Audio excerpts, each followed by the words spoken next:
આરસીએમના હુકુમની અમલવારી માટે ભુજ નગરપાલિકામાં ઢોલ નગારા સાથે ઉગ્ર વિરોધ. ભુજ નગરપાલિકાની 8/9/2023ના રોજ યોજાયેલ સામાન્ય સભામાં થયેલ તમામ ઠરાવો રદ કરવા રાજકોટ કમિશનરના હુકુમ છતાં અમલવારી કરવામાં ન આવતા ભુજ નગરપાલિકાની તમામ બ્રાન્ચોમાં ઢોલ નગારા સાથે આરસીએમના હુકુમને અમલકારી કરવા થતાં ભુજ ચીફ ઓફિસરના ઓફિસ ઓર્ડર અંગેના પોસ્ટર ચોંટાડી ઉગ્ર વિરોધ કરવામાં આવશે. અહેવાલ માં ન્યૂઝ કરણ વાઘેલા, ભુજ.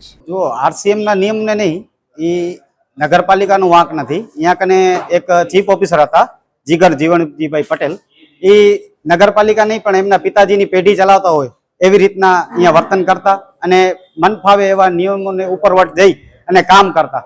તેમના સમય દરમિયાન 8/9/23 વાળી સામાન્ય સભા સ્થગિત કરવામાં આવી આરસીએમના હુકમ મુજબ અને કોઈ પણ ઠરાવની અમલવારી કરવી નહીં તેવો હુકમ કરવામાં આવ્યો. થોડા દિવસ રહી ચીફ ઓફિસર શ્રી પોતે પણ એવો જ હુકમ કર્યો કે આમાંથી એકે ઠરાવની અમલવારી કરવાની થતી નથી, ઓફિસ ઓર્ડર કર્યો અને થોડાક દિવસ રહી અને પછી બધાએ જે ઠરાવો થયેલા હતા એની એક એક કરી અને 10% જેટલો હપ્તો ખાઈ, જેને કહેવાય કટકી ટુકરી લઈ અને બધાના બિલો પાસ કર્યા છે એમણે અને તમામ ઠરાવોની અમલવારી કરી. એમની અંદર લગભગ ચૂકવણાના ઠરાવ હતા. પછી જે ખોટા કર્મચારીઓ ગેરકાયદેસર ભરતીથી રહેલા છે એમના ઠરાવો હતા.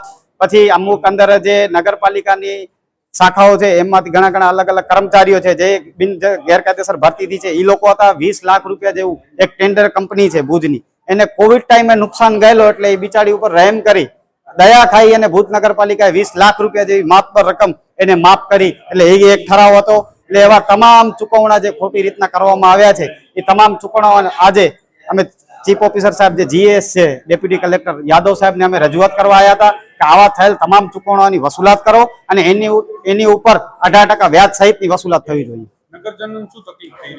નગરજનોને ખાસ એક તમારા માધ્યમથી ભુજમાં રહેતા ભુજના નાગરિકોને તમારા માધ્યમથી એક મેસેજ દેવા માંગુ છું કે એ સામાન્ય સભાની અંદર એક બીજો ઠરાવ પણ હતો કે જો તમારી મિલકત એનો કોઈ વેરો બાકી છે તો એની ઉપર 18% જેટલું વ્યાજ લાગશે એવું ઠરાવ આ લોકોએ જે તે વખતે સામાન્ય સભામાં કરેલો હતો.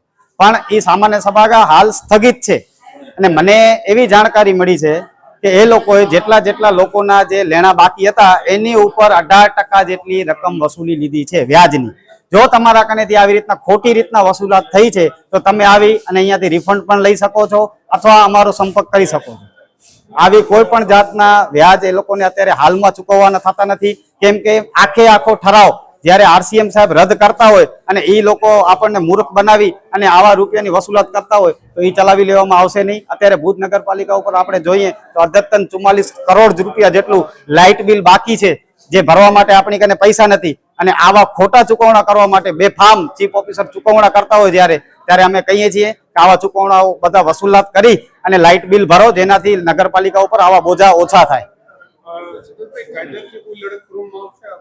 જી ચોક્કસથી. જો આ 15 દિવસનું અમે જીએસ સાહેબને અલ્ટિમેટમ આપ્યું છે કે જો દિવસ 15 ની અંદર આનો કોઈ નિર્ણય લેવામાં નહીં આવે તો આનાથી ઉગ્ર જલદ કાર્યક્રમો અને આરસીએમ સાહેબને જવું પડશે તો આરસીએમ સાહેબ કને પણ જશું અને હાઈકોર્ટમાં જવું પડશે તો હાઈકોર્ટમાં પણ જશું.